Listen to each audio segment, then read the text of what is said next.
What if the strongest thing you can do is nothing? Not nothing as in giving up. Not nothing as in being passive or weak. But nothing as in choosing not to react. Choosing to endure. Choosing to stay calm when everything around you is chaos. What if real strength isn't about fighting back, speaking up, or taking action? What if sometimes, real strength is about staying still, staying quiet, staying dignified in the face of difficulty? Today, I want to talk about a kind of strength that our culture rarely celebrates. A quiet strength. A patient strength. A strength that doesn't need to prove itself. It's called Gaman. Let me paint a picture. Someone cuts you off in traffic. Your immediate reaction is anger. Your heart races. You want to honk your horn, maybe shout something, maybe speed up and cut them off in return. Or someone at work takes credit for your idea. Your immediate reaction is outrage. You want to confront them, tell everyone what really happened, make sure justice is served. Or someone says something hurtful to you. Your immediate reaction is to hurt them back, to defend yourself, to prove they're wrong. These are natural reactions. Completely human. We've all felt them. But here's the question, do these reactions make things better? Do they solve the problem? Or do they just make the situation worse, while making us feel bad in the process? We live in a culture that tells us to react. To speak up. To fight back. To never let anyone disrespect us. To stand our ground. To make sure everyone knows when we've been wronged. And sometimes, that's the right thing to do. Sometimes we need to speak up, set boundaries, defend ourselves. I'm not saying we should be doormats or let people walk all over us. But we've lost something important. We've lost the ability to endure with dignity. We've lost the strength that comes from not reacting. We've lost the power of patience. We react to everything. Every inconvenience, every slight, every difficulty. We complain, we vent, we post angry messages on social media. We think this is strength, this immediate expression of every feeling we have. But what if it's not strength? What if it's actually a kind of weakness? The inability to sit with discomfort. The inability to endure difficulty without immediately trying to make it go away. In Japan, there's a concept that's hard for many Westerners to understand. It's called Gaman. And it means something like enduring the unbearable with patience and dignity. Persevering through hardship without complaint. Maintaining your composure even when things are falling apart. But Gaman is often misunderstood. People think it means suppressing your emotions, stuffing down your feelings, being passive in the face of injustice. That's not what Gaman is. Gaman isn't about pretending you don't feel pain. It's about feeling the pain and choosing how to respond to it. It's about not letting your immediate emotional reaction control your behavior. It's about endurance with awareness, patience with purpose.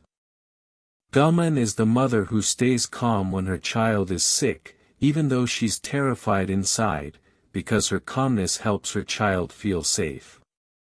It's the employee who stays professional when they're passed over for promotion, even though they're disappointed, because reacting emotionally won't change the decision. It's the person who endures a long illness without constantly complaining, not because they don't feel the suffering, but because they choose to carry it with grace. Let me tell you a story about a man named Mr. Tanaka. He's not famous. You won't find him in history books. But his story taught me what Gaman really means. Mr. Tanaka worked for the same company for 30 years. He started as a young man, fresh out of university, full of dreams and ambition. He worked hard, stayed late, took on extra projects. He was good at his job, very good. But promotions were slow. Younger employees, some with better connections, moved up faster. Mr. Tanaka watched people he had trained become his supervisors. He watched opportunities go to others. Year after year. His friends told him to quit, to find a new job where he would be appreciated. His wife told him to speak up, to demand recognition. But Mr. Tanaka did neither. He didn't quit. He didn't complain. He didn't become bitter or resentful. He just kept doing his work, with the same care and attention he had always given it. People thought he was weak. They thought he lacked ambition or self-respect. They couldn't understand why he stayed in a job that seemed to undervalue him. But Mr. Tanaka had his reasons. His company provided stability for his family. The work itself was meaningful to him, even if the recognition wasn't there. And more importantly, he had made a choice about what kind of person he wanted to be. He didn't want to be someone who complained constantly. He didn't want to be someone whose happiness depended on getting what he thought he deserved. He wanted to be someone who could endure difficulty with dignity, who could find satisfaction in doing good work regardless of the external rewards. This was his practice of Gaman. Not passive acceptance of injustice. Not suppression of legitimate feelings. But a choice about how to carry his burden. Years passed. Mr. Tanaka grew older. And then something happened. The company went through a crisis. Projects failed. Leadership made mistakes. There was chaos, finger-pointing, panic. And in the middle of this chaos, people started to notice something. Mr. Tanaka was still there, still calm, still doing his work with care. While others panicked or quit or complained, he remained steady. The new CEO, brought in to stabilize the company, asked around about who really understood the business, who could be trusted, who had integrity. Every answer pointed to the same person, Mr. Tanaka. The CEO called him in for a meeting. He said, "I've been asking about the history of this company, about who really knows how things work. Your name came up again and again. Why haven't you been promoted?" Mr. Tanaka simply said, "I don't know. But it doesn't matter. I've always just done my job the best I can." The CEO was impressed, not just by his competence, but by his character. By his lack of bitterness. By his steady, quiet strength. Mr. Tanaka was promoted. Not because he complained or demanded it. Not because he threatened to quit. But because his years of patient, dignified work had built a reputation that couldn't be ignored. But here's the important part of the story. When I asked Mr. Tanaka years later if he regretted all those years of being overlooked, he said something that stuck with me. "If I had spent all those years angry and bitter, I would have wasted them. I couldn't control whether I got promoted. But I could control whether I became a bitter person or a peaceful person. I chose peace. That's Gaman. Not passive acceptance. But active choice. The choice to endure difficulty without letting it destroy your inner peace. The choice to maintain your dignity even when circumstances are undignified. Now, I want to be clear about something. Gaman doesn't mean tolerating abuse. It doesn't mean staying in situations that are truly harmful. It doesn't mean never standing up for yourself or others. There's a difference between endurance and enabling. There's a difference between patience and doormat behavior. Gaman is about enduring the difficulties that are part of life. The traffic. The disappointing news. The slow progress. The minor slights. The things that we can't control and that don't truly harm us, but that test our patience and composure. It's not about enduring violence, exploitation, or genuine injustice. Those things require different responses, boundaries, action, sometimes confrontation. The wisdom is knowing the difference. Knowing when to practice Gaman and when to take action. So how do we develop this quality of Gaman? How do we build this quiet strength? Let me give you some practical ways to practice. First, start small. Don't try to endure major hardships with perfect patience right away. Start with minor inconveniences. The slow line at the store. The traffic jam. The person talking loudly on their phone. When you feel that familiar irritation rising, pause. Take a breath. Ask yourself, will reacting to this make it better? Or will it just make me more agitated? Practice choosing calm over reaction. Not because the situation doesn't bother you, but because you're stronger than your immediate emotional response. Second, delay your reactions. When something upsets you, don't respond immediately. Give yourself time. Maybe 10 seconds, maybe 10 minutes, maybe 10 hours. See if you still feel the same way after the initial emotion has passed. Often, we react in the heat of the moment and regret it later.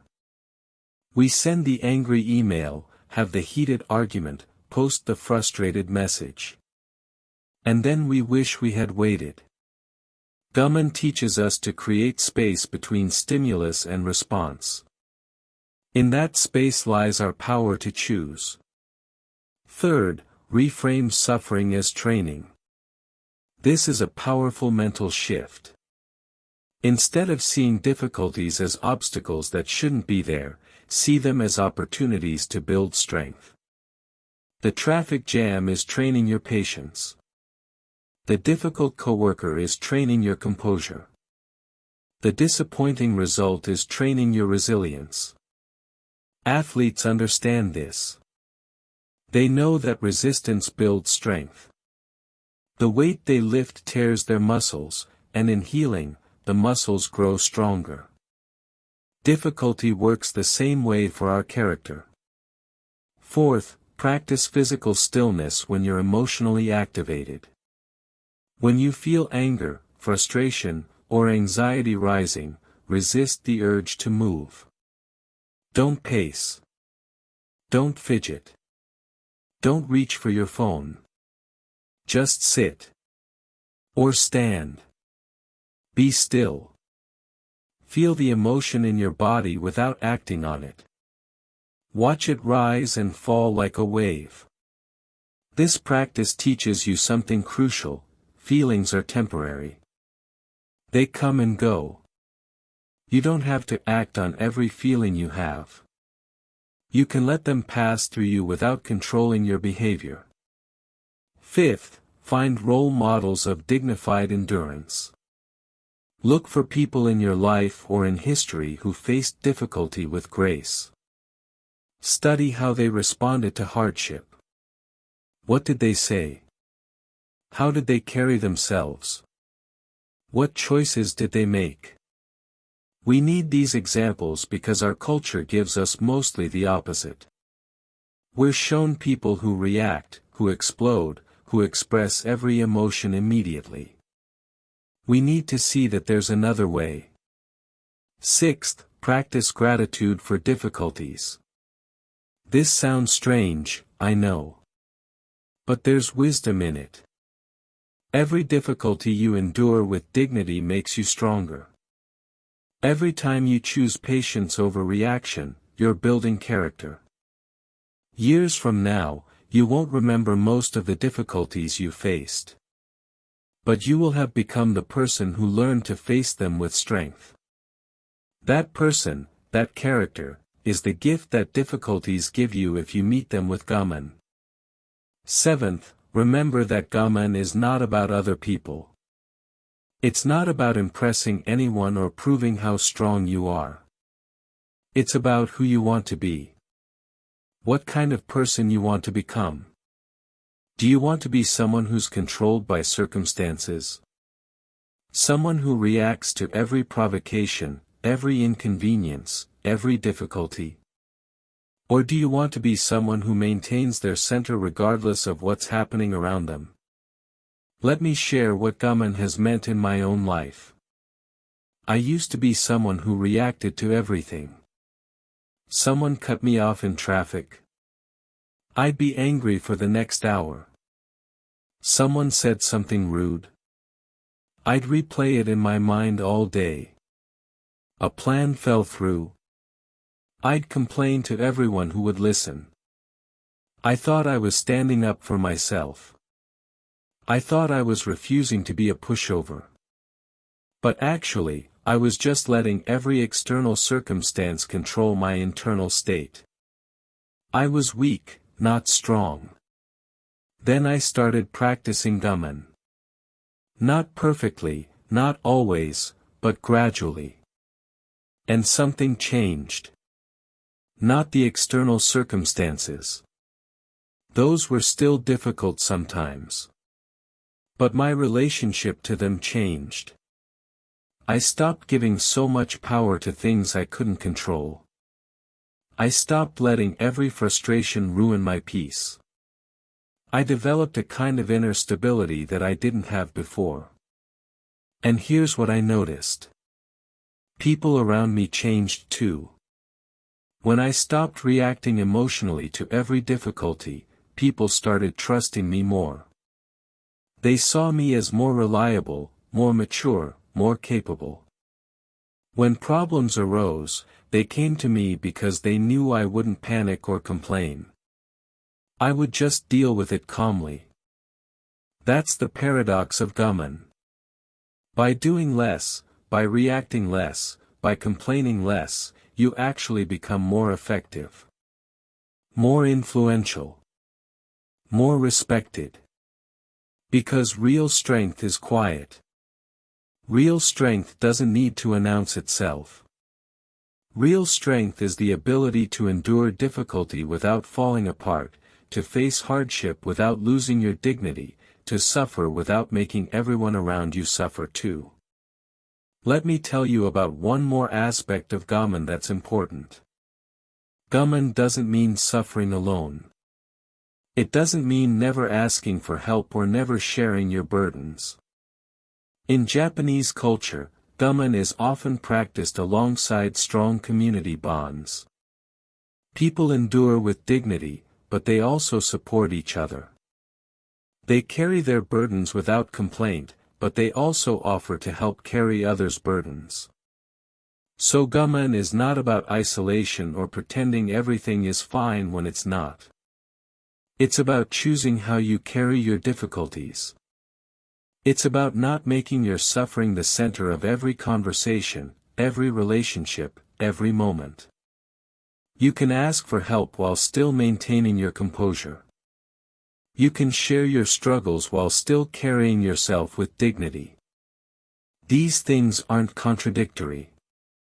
The key is being intentional about when, how, and with whom you share. Not dumping your emotional state on everyone around you, but thoughtfully seeking support when you need it. Here's what I want you to understand about Gaman. It's not about being emotionless. It's not about never feeling pain or frustration or disappointment.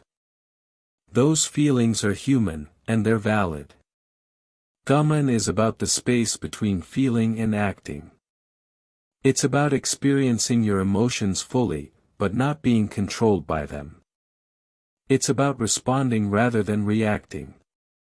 Think of it like this. Imagine you're standing in the ocean, and waves are coming at you. You can't stop the waves. They're going to come whether you want them to or not. You have two choices. You can fight every wave, thrashing around, getting knocked over, exhausting yourself. Or you can learn to stand firm, let the waves wash over you, maintain your balance, and remain standing. The waves of life, the difficulties and frustrations, they're going to come. Gaman is about learning to stand firm while they wash over you. Let me leave you with this thought. In a world that's increasingly reactive, increasingly angry, increasingly quick to complain and criticize, Gaman is a form of revolution. It's revolutionary to stay calm when everyone around you is panicking. It's revolutionary to endure difficulty without constantly complaining. It's revolutionary to maintain your dignity when circumstances are trying to strip it away. This doesn't make you weak. It makes you strong. Quietly, steadily, unshakably strong. So the next time you face difficulty, and you will face difficulty because difficulty is part of life, remember Gaman. Remember that you have a choice. You can react, complain, let it consume you. Or you can endure, stay calm, maintain your dignity. You can let the difficulty make you bitter. Or you can let it make you stronger. Gaman isn't easy. If it were easy, everyone would do it. It takes practice, patience, and commitment. You'll fail sometimes. You'll react when you meant to pause. You'll complain when you meant to endure. That's okay. That's part of the practice. Each time you choose patience over reaction, you're building strength. Each time you choose dignity over drama, you're becoming the person you want to be. And over time, something beautiful happens. The things that used to shake you don't shake you anymore. The difficulties that used to consume you become just part of the landscape. You develop an inner stability that nothing external can disturb. That's the gift of Gaman. Not a life without difficulty, but the strength to carry difficulty with grace.